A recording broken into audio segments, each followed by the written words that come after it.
Alors la Dive, c'est vraiment en train d'exploser. Déjà, ça fait longtemps que tous ces vignerons ont beaucoup de succès. Mais cette année, c'était vraiment flagrant et on a vraiment eu des gens du monde entier, beaucoup d'Américains, il y a toujours des Japonais, beaucoup d'Allemands aussi cette année, des pays qui avant ne s'intéressaient pas forcément à ces vins-là et qui du coup ont un réel engouement pour cette façon de travailler, parce qu'on parle presque d'engagement. Si on parle des Japonais, par exemple, ils parlent de nourriture pour ces vins-là. Ils disent que c'est des vins qui nourrissent le corps, voilà, et l'esprit. Pour eux, c'est un aliment. Les Américains, tout ce qu'on appelle le Nouveau Monde, fonctionne beaucoup à coups de gros domaines, de centaines d'hectares, voire de milliers. Et cette approche sur 1, 2, 5, 10 hectares les intéresse beaucoup. C'est l'image qui fait vendre les vins français. Parce que la France, on est le dernier pays quand même à avoir des domaines, on va dire à taille humaine, bien que l'humain est beaucoup grossi. Mais ce qui fait vendre les vins français, vraiment, je le pense, et René Renoux, l'ancien directeur de l'INAO, était de cet avis, c'est l'image du petit vigneron bourguignon avec sa casquette et ses 5 barriques, quoi.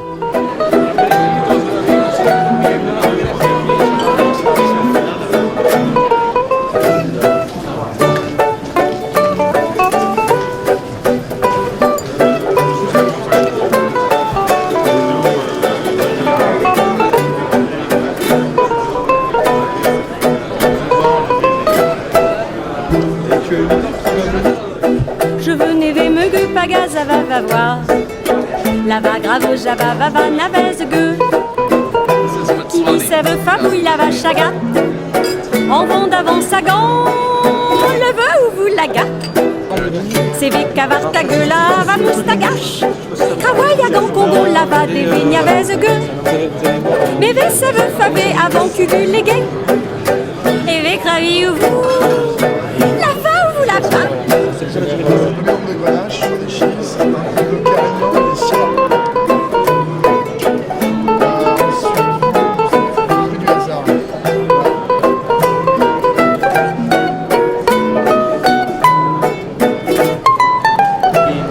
De l'élégance, plus que de la matière. C'est un peu lourd.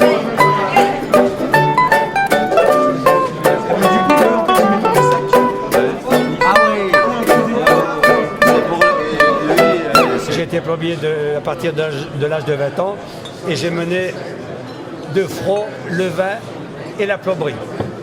Et puis en faisant court, on a monté le rouge et blanc, on a créé le rouge et blanc très vite et j'ai monté mon premier bar à vin en 87.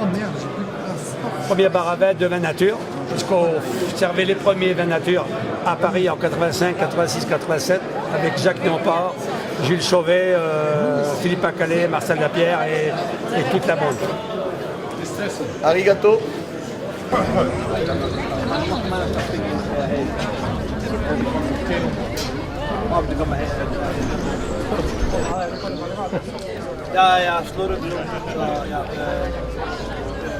C'est un peu le vin de demain, mais même, au-delà c'est très bien que ça réponde commercialement, mais au-delà de l'aspect mercantile, mais bon, qui est la vie, c'est aussi le vin de demain pour l'agriculture, parce qu'il faut quand même pas oublier que la vigne, c'est un des plus gros pollueurs de l'environnement. On est quand même gros consommateurs de pesticides, et ça, les vignerons ne sont pas forcément non plus responsables. L'agriculture intensive est en train de bousiller et nos paysages, et nos nappes phréatiques, et nos gosses.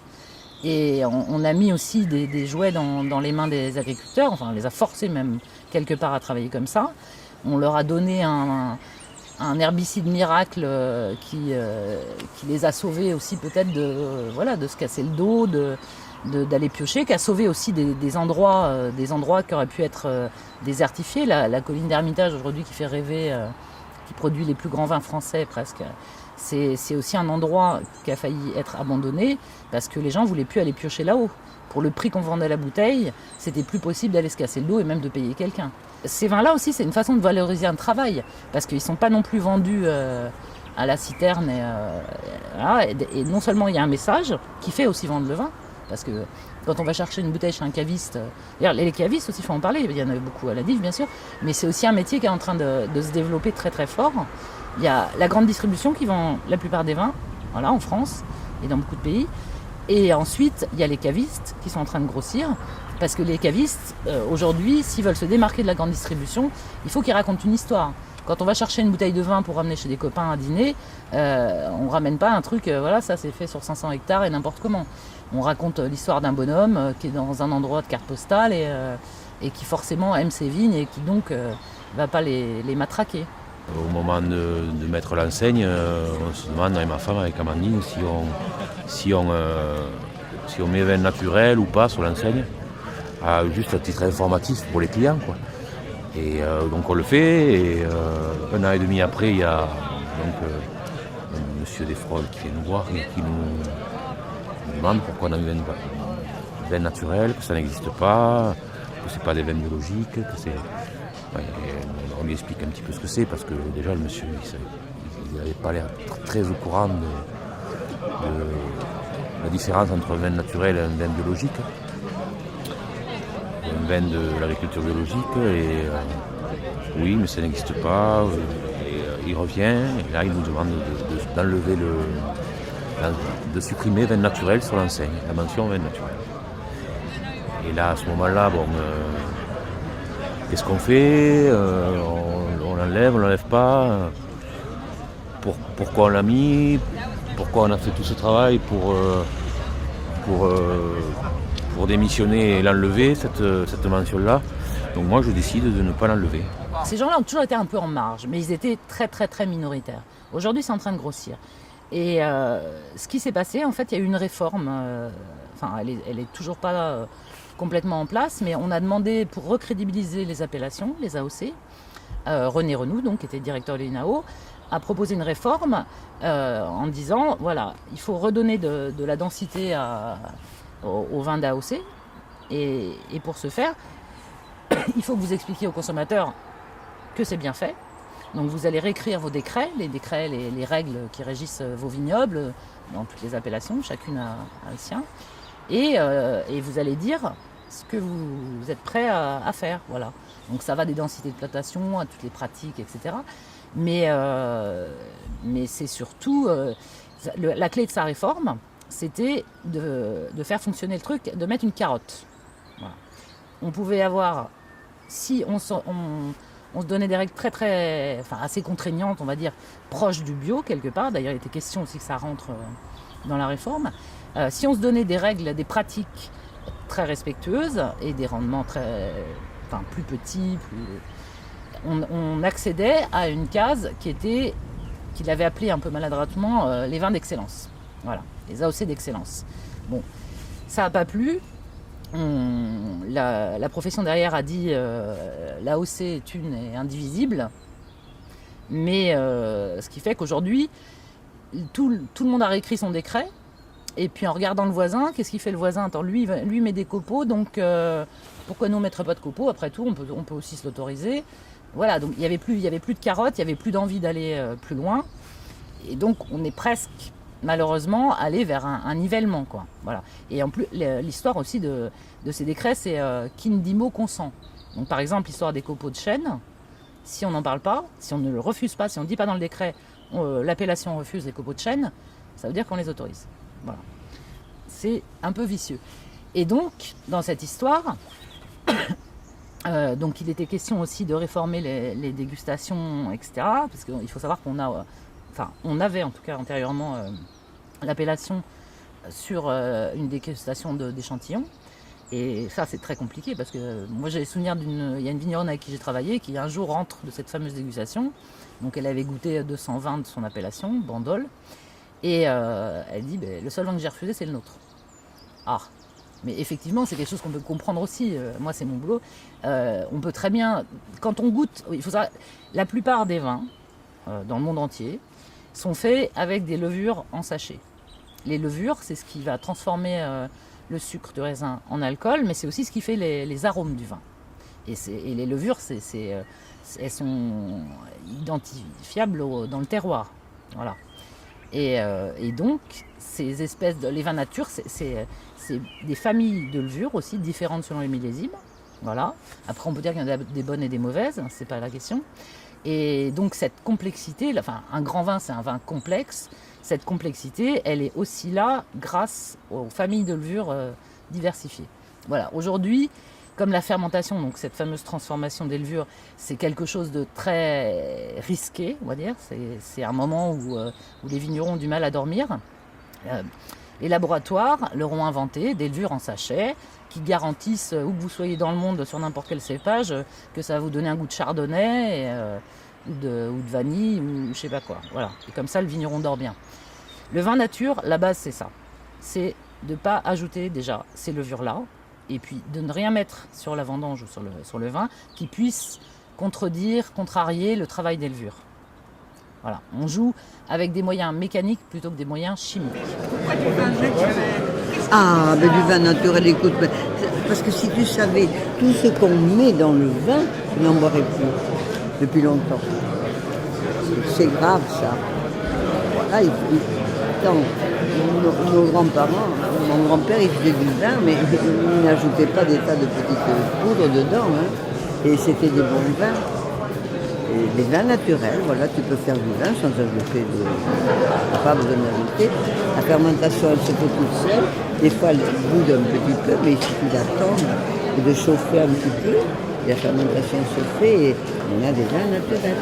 C'est une responsabilité que tu prends vis-à-vis de tes clients et vis-à-vis de tous les gens qui boivent du vin. Parce que je trouve que vous nous faites confiance et donc nous, on n'a pas le droit d'ajouter des produits, puisqu'autrefois, nos parents, ils faisaient du vin. Ah oui, comme ça. C'est du vin fait avec du raisin et presque que du raisin, dans l'idéal. Voilà, mais après, il ne faut pas s'interdire aussi de mettre un peu de soufre, à dose homéopathique, mais pour calmer un vin qui va dévier, plutôt que de le jeter ou de mettre sur le marché quelque chose qui n'est pas bon. Le but du jeu, c'est pas de faire des vins sans soufre, c'est de faire des vins bons et digestes. C'est un vin d'amoureux, voilà. Ça part donc du travail dans les vignes qui est plutôt obligatoirement bio parce qu'on peut pas faire, on peut pas tromper la nature et partir d'un déséquilibre pour faire un vin naturel, puisqu'un vin naturel, ça s'équilibre de lui-même. Il va trouver tous les éléments dans le raisin pour arriver à se construire et à devenir fort, quoi. Ces fameuses dégustations, et on peut les faire n'importe où dans le monde, quand effectivement on a 100 bouteilles d'une même appellation, n'importe où, il y a forcément, les 120 vont avoir à peu près le même goût, et puis être bien aussi conduit, propre, nettoyé, préparé pour la dégustation. Et le vin naturel, forcément, il aura un truc qui cloche, on va le trouver différent, donc on va l'écarter. C'est ce qui arrive de plus en plus aux vignerons dont on parle. Et malheureusement, ils sont obligés à un moment ou de sortir du système, parce qu'en plus on paye pour se faire contrôler. Et puis de toute façon, il y a un côté incompris, quoi. Depuis pas mal de temps, j'ai toujours eu des problèmes d'agrément de vin, parce que c'est vrai qu'on fait des vins qui sont un petit peu particuliers, des vins qui sont authentiques. Moi, je cherche le côté plutôt terroir. Et j'aime bien qu'on retrouve cette authenticité en bouteille. Le problème aujourd'hui, c'est que, pas qu'aujourd'hui, puisque ça fait plus de 10 ans maintenant que j'ai des soucis d'agrément sur ces vins-là, et notamment l'année dernière où j'ai une cuvée qui était en mosaque pur, qui, à mon sens, était intéressante, qui était différente, parce que ramassée beaucoup plus tard, parce qu'on retrouvait les caractéristiques du mosaque, notamment le côté blette du mosaque, avec une minéralité qui forcément amène des éléments différents, des arômes différents. Voilà, donc cette cuvée n'a pas plu aux gens qui l'ont dégusté, donc ils m'ont mis un D. Et le D, tout simplement, aujourd'hui, dans les nouveaux agréments, ça veut dire que c'est un vin qui ne mérite pas l'appellation. Moi, je considérais que ce vin-là était bon. Mes clients considéraient qu'il était bon. Donc, j'ai continué à le vendre en vin sans indication géographique. Bien sûr, je ne pouvais plus revaloriser en appellation Gaillac. Et je l'appelais l'indigne parce que tout simplement, dans la fiche que l'INAO m'a envoyée, il y avait ces mots-là, où ce vin-là était indigne à son appellation. Le problème qu'il y a, c'est qu'on m'a coupé mes racines. Voilà. Je n'ai plus de racines, je ne peux plus m'appeler Gaillac, alors que le terroir dans lequel je suis est, à mon sens, un des terroirs les plus anciens de cette appellation, qui est la plus vieille appellation de France. Je pense qu'aujourd'hui, la solution, elle est plutôt dans... il faut la chercher ailleurs, pas dans les appellations d'origine contrôlée. Il y a 3 façons de faire du vin aujourd'hui. Il y a la manière industrielle, il y a une autre façon qui est de rentrer dans un cadre, le cadre des appellations d'origine contrôlée. Voilà, il y a un cahier des charges, il faut respecter le cahier des charges, ça veut donner des vins qualitativement d'un bon niveau. Et puis après, je pense qu'il y a, on voit ici dans ce salon, il y a une 3e manière, c'est quelque chose de plus naturel qui correspond à une autre identité, l'identité du terroir, des cépages, du millésime, de l'homme qui joue une importance capitale dans comment on pourrait arriver à définir cette 3e voie. Vin naturel, moi j'y crois pas forcément parce que je pense que naturel ne pourra jamais être protégé au niveau européen. Là-dessus, moi, il y a quelque chose que je marque sur mes étiquettes, c'est tradition paysan. Parce que je pense que quelque part, le terme paysan reflète bien l'esprit dans lequel on travaille, un produit agricole, et le respect de cette matière première et de ce produit agricole.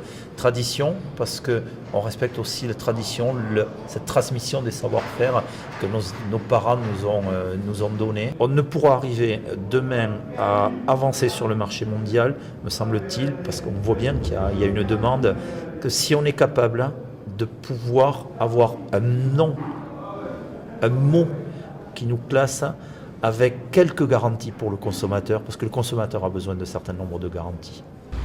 La difficulté aujourd'hui que je rencontre, c'est que les règles sont devenues administratives et non pas respectueuses de produits et du vivant. Donc on tombe devant des contrariétés qui aujourd'hui, je suis taxé d'embouteilleur précoce. C'est un petit peu comme si on parlait des naissances et on n'aurait plus le droit de faire des prématurés. Il y a un terme, il faut aller à terme. Et si j'ai mis en bouteille des vins très tôt, c'est parce que ces vins étaient disponibles et il était souhaitable pour leur qualité organoleptique et d'analyse et de plaisir que ça soit mis à cette date-là. C'est pas uniquement parce que j'avais envie d'embêter les autres. Et donc c'est un manquement grave par rapport à l'appellation d'origine contrôlée de Bourgogne. Et du coup, ces appellations comme Pommard et Gevrey-Chambertin qui sont sanctionnées et déclassées en vin de table, ou en vin de France aujourd'hui. Et c'est quelque chose qu'on teste et que je n'admets pas. Et on a essayé par courrier d'informer nos collègues vignerons, parce qu'on est jugé par des vignerons, du fait, et la sanction est maintenue. Donc je fais appel et on essaie de débattre un peu plus vertement pour faire valoir le bon sens, quoi.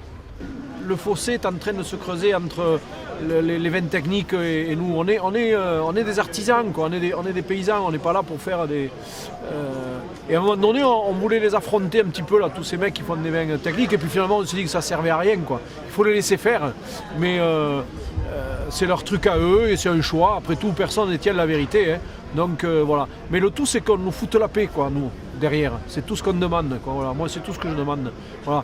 C'est comme Olivier Cousin, quoi. C'est pour parler d'Olivier, c'est que voilà, il a fait ce qu'il pensait faire de mieux. Il fait chier personne. Pourquoi on vient l'emmerder? Lui, il fait chier personne. Voilà. Donc je crois que c'est ça qu'il faut. Il y a l'industrie du vin, il y a la technologie, il y a la technique, et puis il y a les artisans du vin. Olivier Cousin, c'est un véritable artisan. C'est un paysan, ce mec-là, c'est pas autre chose. Voilà. Et donc ça, c'est vachement important. Ça, il faut le préserver. Il faut que tout, je sais pas moi, nos élus, les consommateurs, tout ça, il faut qu'on fasse passer ce message-là. Oui, je suis un vigneron en colère, particulièrement dans ma région, mais je crois que la région dans laquelle j'évolue est une simple copie de tout ce qui se passe ailleurs. C'est-à-dire qu'aujourd'hui, sous prétexte d'uniformisation, d'ouverture des marchés internationaux, de regroupement de l'offre, de plein de choses, ont conduit à une banalisation, à une standardisation des vins. On ne parle plus de vin, on parle de produits. Le mot terroir n'apparaît plus dans les discours, les mots cépage non plus, ne parlons pas, même pas du mot paysan. Et donc oui, en colère, parce que je pense que concrètement dans notre métier à nous de vignerons, les deux viticultures, la vraie, celle que je défends, la paysanne, la constructive, la respectueuse, doit exister et doit se développer. Même si je conçois qu'une agriculture moins paysanne, un petit peu plus industrielle, doit exister parce qu'elle permet quand même de nourrir l'humanité, mais je crois qu'on ne doit pas aujourd'hui avoir qu'une seule porte d'entrée dans l'avenir de l'agriculture. Il faut deux portes d'entrée.